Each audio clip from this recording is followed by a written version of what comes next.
السلام عليكم، صباحكم اهلاوي. مرتضى منصور من كتر ما النادي بتاعه فلس ومش لاقي، ما بقاش قدامه غير الفولت العالي. محمود عبد المنعم كهربا كل شويه يطالب الكاف والمحكمه الدوليه ومش عارف مين، انا عايز فلوسي، انا عايز فلوسي، انا عايز فلوسي. ما وراهوش غير كهربا. تعالوا نشوف ايه الجديد في موضوع كهربا.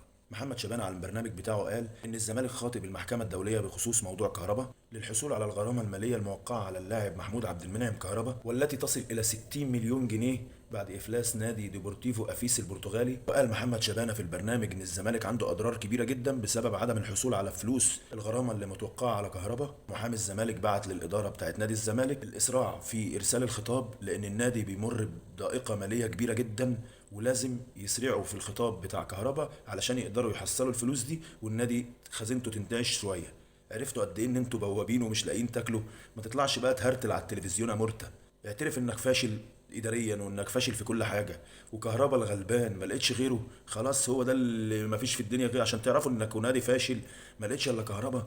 عايز توقف حياه اللاعب وخلاص. على العموم احنا عندنا الاهلاويه رجاله. الشناوي عمل اعلان واتبرع بعقده للكهربا، واللعيبه كلها بتلم من بعضها وهتدفع له، مش زي عندكم.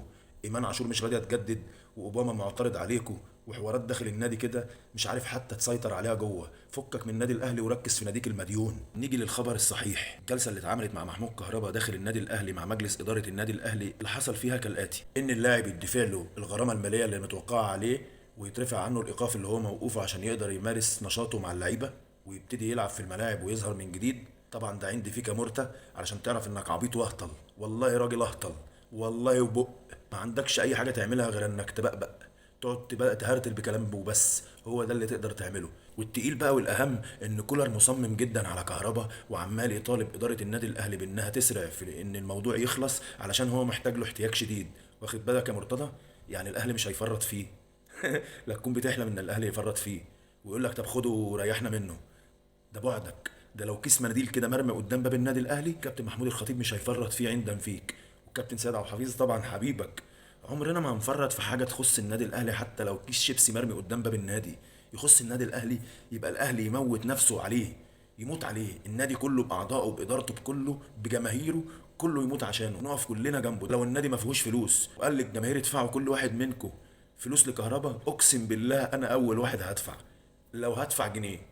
المهم اني اتبرع لكهربا عندما فيك مرتضى، وبعبع كده في الشاشات زي ما انت عايز، وبرضه مش هتبقى ترند، هتبقى الهوله، وهنقعد كلنا نضحك عليك كالعاده. وفي الجلسه دي بقى يا مرتى اللي انعقدت بين كهربا واداره النادي الاهلي، قالوا ان الفلوس موجوده وهتدفع قبل يوم 26 اللي هو اصلا مده العقوبه علشان ما تتزايدش عليه، وهتدفع يا شحات. وهيتم قيده كمان في القائمة الأفريقية بناء على تعليمات السويسري مارسيل كولر وإصراره لضمه في الفريق بصورة بشعة. واخد بالك انت يا ابو فلوس؟ والاهلي زي ما عودنا منذ الصغر ان هو ما بيقفش على حد بس ما بيبيعش حد، وما يقدرش يبيع حد ابدا. لو اخر جنيه في النادي كله باعضائه بجماهيره هنديهوله. تحية للكابتن محمود الخطيب رئيسنا وحبيبنا، حبيب كل الأهلاوية اللي مشرفنا في كل مكان، اللي امبارح كان في أبو ظبي بيمضي أول عقد رعاية مع بنك أبو ظبي. ها؟ مش بتمضي لي مع مقشات الهلال والنجمة ودهانات صيبس؟ ها؟ يا بتاع مقشة الهلال والنجمة انتوا ولا نسيتوا؟ تمضي لي مع كوتونيل، تمضي لي مش عارف مع مين. احنا نادي كبير قوي قوي قوي، والله كبير قوي يا مرتضى عليك. العب مع نادي الشرقية للدخان، العب مع نادي الترسانة. احنا كتار عليك قوي، كتار قوي قوي قوي.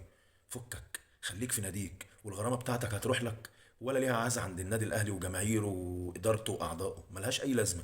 واللاعب برضه هيفضل معانا وهيلعب عندنا وهيفضل في النادي، والنادي هيدفع له الفلوس ومش هيبيعه. دمت رغاي وحواليك 5 هزازي رؤوس يا... بلاش اشتم.